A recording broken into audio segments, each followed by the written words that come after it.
लाखो रुपये खर्च करणाऱ्या बहिणींसाठी लाडकी बहीण योजना नाही, गोपीचंद पडळकर यांनी सुप्रिया सुळेंवर टीका केली आहे। सर्वसामान्य गोरगरीब बहिणींसाठी योजना आहे।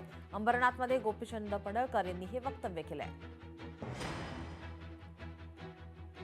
स्त्रियवादाची लढाईच नाही, लाडक्या बहिणीला सन्मान देण्याची लढाई आहे। बघा, जेव्हा ही लाडकी योजना घोषित केली तेव्हा शरद पवार साहेबांच्या कन्या सुप्रियाताई काय बोलल्या होत्या, 1,500 काय होते। तेव्हा मी पण सभागृहात या विषयावरती बोललो होतो। हे 1,500 रुपये त्या बहिणीसाठी नाही की जी बहीण मुंबईमध्ये ताज हॉटेलला 1,500 रुपयाची कॉफी पिते।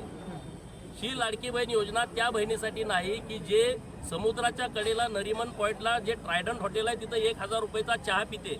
त्यामुळे ती श्रेयवादाची योजना नाही आहे। आमच्या सरकारने ती योजना आणलेली आहे, ती महाराष्ट्रातल्या लाडक्या बहिणींचा सन्मान देणारी, त्यांचा स्वाभिमान जपणारी ही योजना आहे। लोकशाही मराठी ऐका, पहा, जागरूक रहा।